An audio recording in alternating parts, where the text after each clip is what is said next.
Hi everybody, this is our presentation to our Six Sigma course. We are going to use the technique we have acquired in the course on a daily life problem. I think most of us has experienced a departure delay when we try to depart from the Hong Kong International Airport. That's why we are going to look into this process to have a very macro view on the turnaround process. First of all, let me give you an introduction on the airport operations. Hong Kong International Airport handles more than 600 departure flights every day, and more than 90% of these flights experience departure delay. With all these delays, our passengers suffer from unexpected waiting time. However, the departure delay is a very complicated problem which contributed by a couple of factors. Turnaround time in airport operation comes from the arrival time of the flight to the actual departure of the flight. During that period of time, the aircraft undergoes a couple of activities, including cleaning, refueling, tolling, catering, cargo handling, and aircraft routine check, plus a lot of communication between all the stakeholders. You can see this is the process flow for the activities. On the left-hand side, we have listed all the involved stakeholders, and 3 to 6 months before the flight, actually, the schedule has been established and agreed among all these parties. On the day of departure, all the resources, facility, equipment are scheduled as what we have planned. But the problem is, if the aircraft is not available on time, all these activities will be delayed.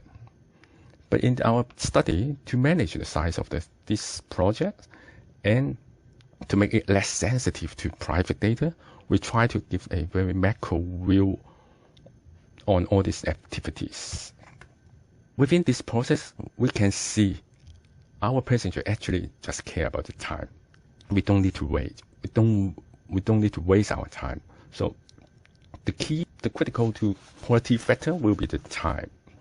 However, we are not looking for zero delay, because you can simply imagine if the flight is not available on time, or the flight available a couple of minutes after the scheduled time, our departure will actually be delayed. Thank you, Roy, for the introduction and the definition of the problem. Now we look into the detail of the data that we have got. Let's look at the step 3 of the project, which is to quantify measurability of Y. We have used the 1-hour air traffic movement data on the 1st of April 2018. Let me explain a little bit on the table. First column is the call sign, which is the flight number. Third one is the REG, means the registration. This is unique for every single aircraft, and we use this to map the departure flight and the arrival flight in this project. And the sixth column is the ADEP, means the departure aerodrome. This is the 4-letter ECAL code. VHHH means Hong Kong, and ADES means the destination aerodrome. And the EOBT means the estimate of block time, which is the scheduled departure time, and the ATD means actual time of departure. So the departure delay is the differences between the EOBT and the ATD. From this set of data, the average departure delay is 40.59 minutes. We put this set of data into the Minitab to come up with step 4 and establish the baseline. From the Minitab result, the average addition delay is negative, which is minus 7.4 minutes, which is acceptable. However, the variation is too great for this Six Sigma process. Because of the UCL, the upper control limit for additional delay is 67.9 minutes. Our target addition delay is 0, which means we expect there's no extra delay on departure flight apart from the delay incurred by the late arrival of the same aircraft. And the variance should be less than 15 minutes, which is the ECAL recommendations. Then we come up to step 5 to determine the improvement plan. We all know that the departure delay is unavoidable if the flight arrives late. Target to inject no additional time on the turnaround process, which I have explained in the step 4.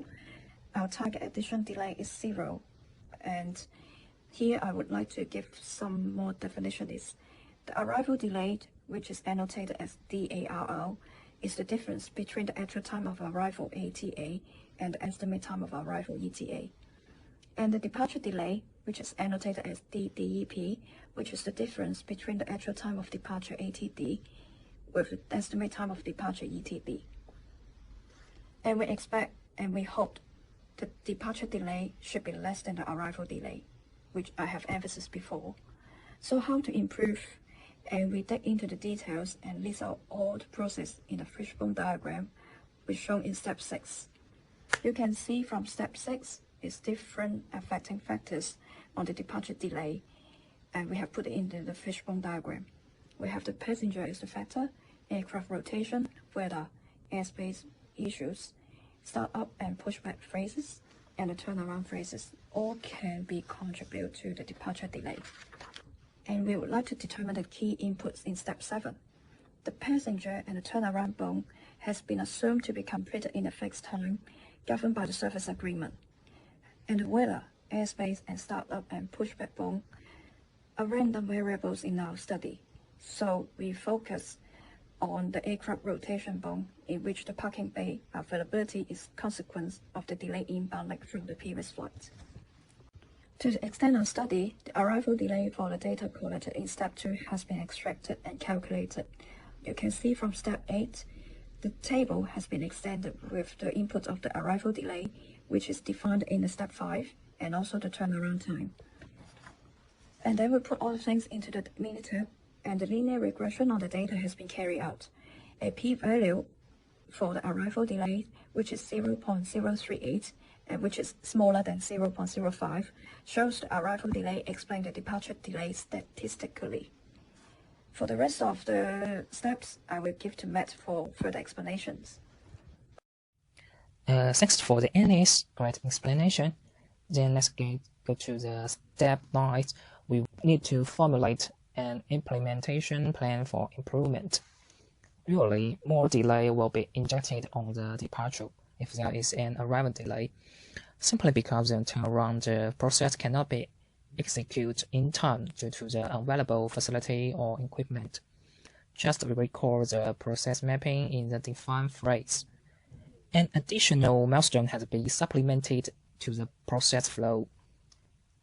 You can see as the chart shows, we add a group of the process 3 hours before arrival to make the whole process flexible and reduce the delay.